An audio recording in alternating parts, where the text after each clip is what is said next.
तो दोस्तों आइए आज की इसमें अपन देखने वाले हैं संघ एनलिडा के अपन सामान्य लक्षण प्लस इसका वर्गीकरण यानी कि क्लासिफिकेशन।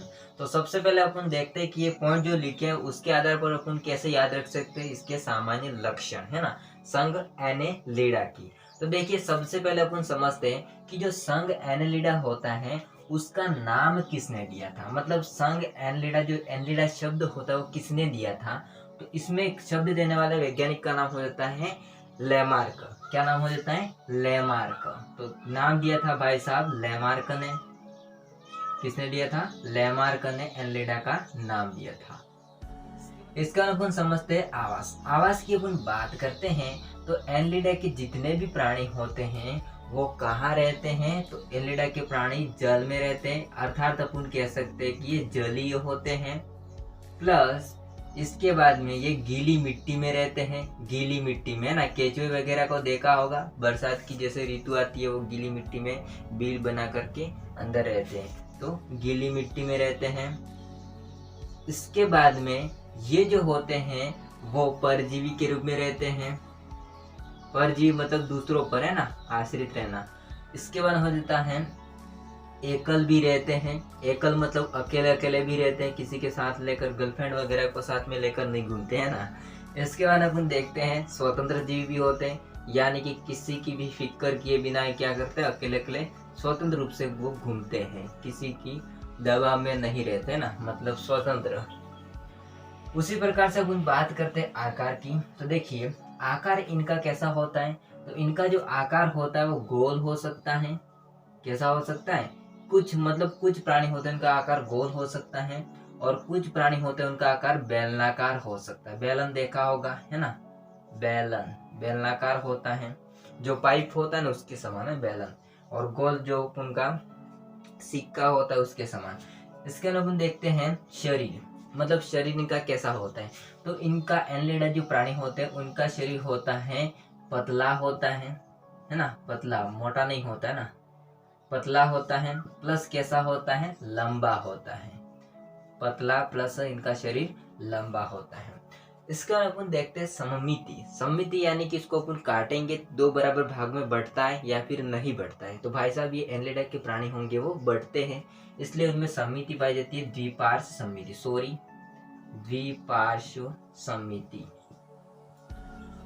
द्विपार्श्व सममिति पाई जाती है इसमें। यानी कि इसको अपन ऊर्ध्वाधर किसी प्राणी को, एनलिडा के जो प्राणी होते हैं, केचुआ वगैरह देखा हो ना, केचुआ ऐसा होता है तो उसको अपन कैसे करेंगे, ऐसे काटेंगे दो बराबर भागों में बढ़ जाता है, उसको अपन कहते हैं सममिति, है ना, सिमेट्री, द्विपार्श्व सममिति, बायलैटरल सिमेट्री। इसके अपन समझते हैं जनन स्तर। जनन स्तर इसमें कितने होते हैं? देखिए जनन स्तर अपन का जो पड़ा होगा, है ना, एक्टोडर्म है, इसके बाद में हो जाता है एंडोडर्म है, एंडोडर्म है, इसका नाम मेसोडर्म है। तो ये कितने जनस्तर होते हैं? 3 जनस्तर होते हैं, अपन कोई भी पढ़ते हैं तो इसमें तीनों पाए जाते हैं, मतलब इसमें 3 जनस्तर होते हैं। तो ऐसे प्राणी को अपन कहते हैं ट्रिप्लोब्लास्टिक। क्या कहते हैं इसको?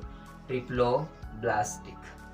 ऐसे प्राणी को अपन ट्रिप्लोब्लास्टिक, यानी इसमें त्रिस्तरीय होते हैं, इसको हिंदी में बोलते हैं त्रिस्तरीय, मतलब तीनों जनस्तर पाए जाते हैं।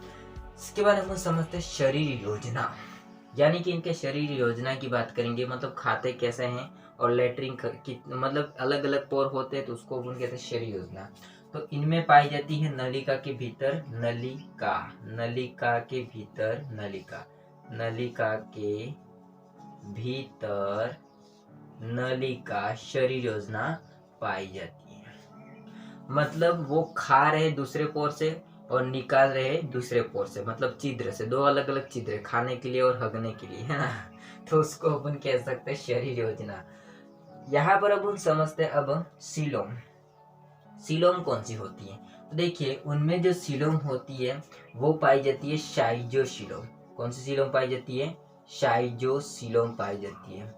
अब ये साइजोसीलोम क्या होती है? देखिए सीलोम वाला अगर अपन बात करते हैं तो ये मैंने सीलोम के लिए अलग वीडियो बना दिया, जो कि आपको आई बटन में या फिर नीचे डिस्क्रिप्शन में लिंक मिल जाएगा, तो उसको देख लेना, जो उनका सीलोम वाला वीडियो है उसको, है ना। तो यहाँ पर बात करें साइजोसीलोम, इसका मतलब क्या होता है?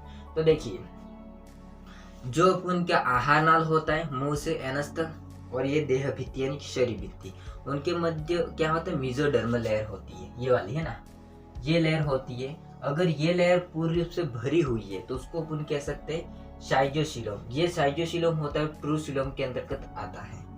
किसके अंतर्गत आता है, ट्रूसिलम के अंतर्गत आता है। अब उनका साइजोसीलम होता है वो किसके अंतर्गत आता है, ट्रूसिलम यानी कि वास्तविक सीलम के अंतर्गत आता है। तो अपुन का भी कौन सा होता है, वास्तविक सीलम होता है, लेकिन अपुन का एंट्रोसीलम होता है। वास्तविक सीलम भी दो टाइप की होती है, एक तो होती है साइजोसीलम और दूसरी होती है एंट्रोसीलम। एंट्रोसीलम मानव में पाई जाती है और साइजोसीलम एनलिडा के प्राणियों में पाई जाती है। इसके बाद अपन समझते हैं शारीरिक संगठन। भाई साहब इनका शारीरिक संगठन कौन सा होता है, तो देखिए इनका शारीरिक संगठन होता है कौन सा, तो अंग तंत्र स्तर का।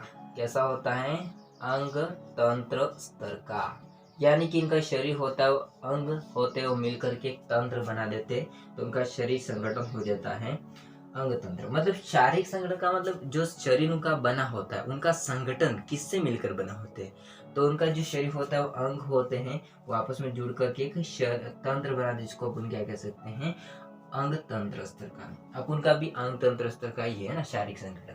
इसके बाद अपन समझते हैं ब्लास्टोपोर से माउथ का निर्माण होता है, यानी कि समझिए ब्लास्टोपोर से माउथ का निर्माण होता है, तो उसको अपन कहते हैं प्रोटोस्टोमिया।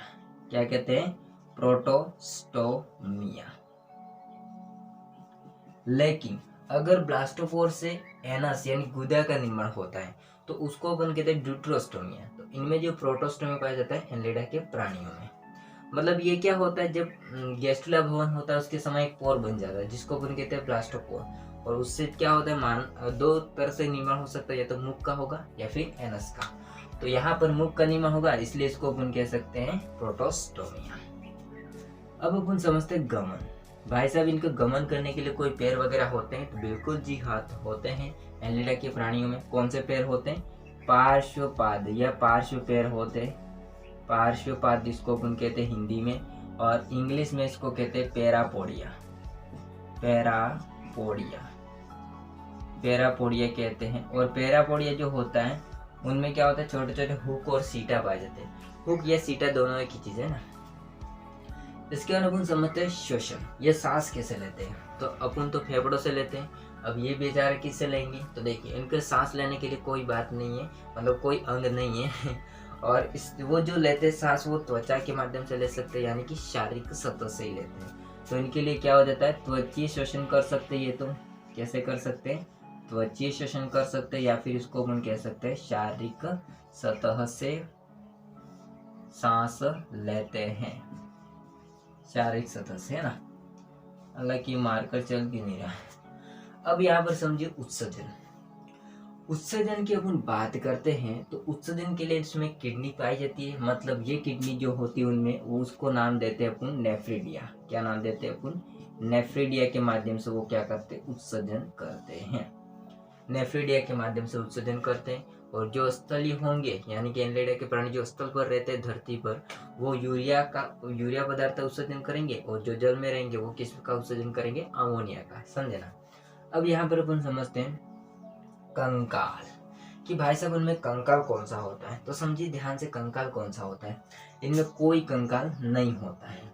कोई अपन का जैसे कंकाल होता है, उसमें उनके पास कोई कंकाल नहीं होता है, यानी कि अनुपस्थित कंकाल होता है। लेकिन उसमें क्या होता है, हाइड्रो कंकाल पाया जाता है। कौन सा कंकाल पाया जाता है, हाइड्रो कंकाल पाया जाता है। कंकाल उपस्थित होता है, मतलब हड्डी अब जो मिल करके अपन का एक पिंजरा बनाती है, जिसको अपन कहते हैं कंकाल, है ना। तो इनमें कोई पिंजरा वगैरह नहीं होता, लेकिन हाइड्रो कंकाल पाया जाता है अलग से, है ना। इसके अपन समझते हैं रक्त परिसंचरण तंत्र। रक्त परिसंचरण तंत्र अपन का होता है बंद प्रकार का, यानी कि नलियों में अपन का रक्त बहता है। लेकिन इसमें देखेंगे तो इसमें भी कौन सा होगा, बंद प्रकार का रक्त परिसंचरण तंत्र होगा। किस प्रकार का होगा, बंद प्रकार का। इसके बाद अपन समझते हैं जनन। तो भाई साहब ये इनमें जो दो प्रकार के जनन होते हैं, एक तो होता है अलैंगिक, और दूसरा हो जाता है कौन सा, लैंगिक। यानी कि दोनों जनन कर सकती है, लैंगिक भी करते हैं और अलैंगिक भी कर सकते हैं। इसके बाद मैंने यहाँ पर कुछ लिखा है इंग्लिश में, IMPGC, यानी कि होता है, इसका फुल फॉर्म को देखेंगे, इम्पोर्टेंट जनरल कैरेक्टर, यानी कि ऐसे कुछ खास इम्पोर्टेंट जो सामान्य लक्षण होते हैं सिर्फ एनलिडा से शुरू होते हैं, तो वो कौन से उसको समझिए। तो अगर अपन को एग्जाम में पूछ लें कि भाई साहब जो अकशेरुक प्राणी होते हैं उनमें जो संघ होता है वो कौन से संघ में हृदय प्लस पाचन ग्रंथियों का निर्माण होता है सबसे पहले, तो किस में होता है, संघ एनलिडा के प्राणियों में, समझे ना। तो अर्थात अपन कह सकते हैं कि इम्पोर्टेंट लक्षण हो जाता है, सबसे पहले हृदय किस में बनेगा, संघ एनलिडा में, सबसे पहले हृदय और सबसे पहले हृदय और हृदय यानी कि हार्ट है ना, हृदय व पाचन ग्रंथियां है ना का निर्माण इस संघ में होता है, ग्रंथियों का निर्माण है ना किसमें होता है, संघ एनलिडा में, संघ एनलिडा में। ये दिख तो रहा है ना, थोड़ा सा मार्कर धुंधला चल रहा है, अभी थोड़ा नकरा करा ये मार्कर भी है ना, अच्छा चलेगा, थोड़ा देर रुक जाएगा, ऐसे करेगा। अब देखिए इम्पोर्टेंट जो जनरल कैरेक्टर होते हैं कौन से होते हैं, दो, हालांकि एक मैंने लिखा लेकिन आप बोलेंगे दो हो जाएंगे, कैसे, हृदय का निर्माण हुआ और दूसरा पाचन ग्रंथियों का, सबसे पहले किसमें, संघ एनलिडा में है ना, यानी कि एनलिडा एक संघ है उसके प्राणियों में है ना, ये ग्रंथियां लिखा है। तो इस प्रकार से अपन क्या समझ सकते हैं, इसके जनरल कैरेक्टर को याद कर सकते हैं। आई होप को ये सारा समझ में आ गए होंगे, इसका स्क्रीनशॉट ले लीजिए और मैं आगे बताता हूँ इसका क्लासिफिकेशन, इससे पहले आप इसका स्क्रीनशॉट ले लीजिए। अब अपन समझते हैं जो संघ एनलिडा होता है उसका वर्गीकरण, क्या समझते हैं, वर्गीकरण। तो देखिए संघ एनलिडा होता है, कौन सा, संघ एनलिडा होता है, उसको 4 क्लास में डिवाइड किया है, संघ एनलिडा को भाई साहब कितने क्लास में डिवाइड किया है, 4 क्लास में डिवाइड किया है, यानी कि 4 वर्ग में इसको डिवाइड किया है, 4 वर्ग में इसको डिवाइड किया, या क्लास बोल सकते इसको अपन। यहाँ पर सबसे पहले समझना है कि पहली जो क्लास होती है उसका नाम हो जाता है पोलिकीटा, क्या नाम हो जाता है, पोलिकीटा। सेकंड जो क्लास होती है उसका नाम हो जाता है ओलिगोकीटा, मिलता जुलता नाम है ना, ओलिगोकीटा, ओलिगोकीटा। और थर्ड क्लास का नाम हो जाता है हिरुडीनिया, हिरुडीनिया। देखो हिरुडीनेरिया बोले ना तो वो हो जाता है जोक, जोक मतलब समझते ना, जो पैर पे जैसे कि अपन चमड़ी उस पर चिपक जाती है तो अपन का जो रक्त होता है वो चूस लेती है ना, वो होता है हिरुडीनेरिया। लेकिन यहाँ पर क्लास बोले थे कौन से बोलते हैं, हिरुडीनिया, हिरुडीनिया। इसके अंदर चौथी हो जाती है कौन सी, आर्की एनलिडा, आर्की एनलिडा। तो यहाँ पर कितनी क्लास हो गई अपन की, 4 क्लास होगी, कौन कौन सी, पोलिकीटा, ओलिगोकीटा, हिरुडीनिया, आर्की एनलिडा। अब अपन समझते हैं कि भाई साहब इसमें एग्जाम्पल कौन कौन से हो सकते हैं, अलग अलग एग्जाम्पल हो सकते हैं। तो देखिए तो सबसे पहले इसमें अपन उदाहरण देखते हैं। तो उदाहरण हो जाता है इसमें एक तो नेरिस या नेरिज, इसको नेरिस भी कह सकते हैं, नेरिज भी कह सकते हैं ना। और दूसरा जो एग्जाम्पल हो जाता है वो होगा एफ्रोडाइट, एफ्रोडाइट। तो अब समझना है इसमें कुछ बातें होती है। देखिए यहाँ पर नेरिस जो होता है उसको अपन कहते हैं सामान्य रेतक्रमी, क्या कहते हैं, रेतक्रमी है ना, रेतक्रमी कहते हैं। और इसका नाम हो जाता है समुद्री चूहा, इसको अपन कह सकते हैं समुद्री चूहा है ना, समुद्र में रहने वाला चूहा। हालांकि घर की कोठी में रहने वाला चूहा अलग होता है ना। अब अपन समझते हैं जो ओलिगोकीटा होता है उसका एग्जाम्पल। तो भाई साहब जो ओलिगोकीटा होता है उसका एग्जाम्पल हो जाता है केचुआ। तो इसका एग्जाम्पल हो जाता है केचुआ, कौन सा हो जाता है, केचुआ। इसमें 2 केचुआ होते हैं, एक तो लुब्रिकेंस होता है जिसको यूरोपियन केचुआ कह सकते हैं, लुब्रिकेंस, जो कि यूरोपियन होता है, और एक होता है भारतीय जो कि इसको अपन कहते हैं फेरेटिमा। ये है यूरोपियन केचुआ, यूरोपियन केचुआ, और ये है भारतीय केचुआ। शॉर्ट में लिख रहा हूँ भारतीय और यूरोपियन, है ना, ये यूरोपियन लिखा है। तो केचुए होते हैं दो टाइप के, यहाँ पर समझ सकते हैं आप। जैसे कि एक तो होगा लुब्रिकेंस, जिसको अपन कह सकते हैं क्या, लुब्रिकेंस को यूरोपियन केचुआ, और फेरेटिमम पोस्टुमा जिसको अपन कह सकते हैं भारतीय केचुआ। तो देखिए हीरोडिनिया जो होता है उसमें अपन कहा जाता है हीरोडिनेरिया, या फिर इसको अपन कह सकते हैं जॉक, इसी को अपन कह सकते हैं हीरोडिनेरिया, हीरोडिनेरिया, है ना, हीरोडिनेरिया, जिसको भारतीय जॉक कह सकते हैं ना। जॉक मतलब जो पैर में चिपक जाती है ना, बरसात के ऋतु में आ जाएगी जॉक, है ना। इसके बाद अपन समझते हैं आर्की एनलिडा। तो आर्की एनलिडा में एग्जांपल होता है पोलीगार्डियंस। कौन सा होता है, पोलीगार्डियंस। ये जो पोलीगार्डियंस होता है वो क्या होता है, एनलिडा और मोलस्का के बीच की योजक कड़ी होती है। योजक कड़ी यानी कि दोनों के थोड़े थोड़े बहुत लक्षण मिलते जुलते हैं ना, मतलब पोलीगार्डियंस होते हैं उसके लक्षण कुछ एनलिडा के प्राणियों से मिलते जुलते हैं और थोड़े मोलस्का के प्राणियों से मिलते जुलते हैं, यानी कि दोनों के बीच की योजक कड़ी है पोलीगार्डियंस। तो समझिए इसमें अपन देखा क्लासिफिकेशन, चार क्लास में अपन एग्जाम्पल देख लिया। तो इस प्रकार से इसका संघ एनलिडा के सामान्य लक्षण plus classification complete. I hope को सारा समझ में आ गया होगा, और समझ में आ गया तो इसका स्क्रीनशॉट ले लीजिए।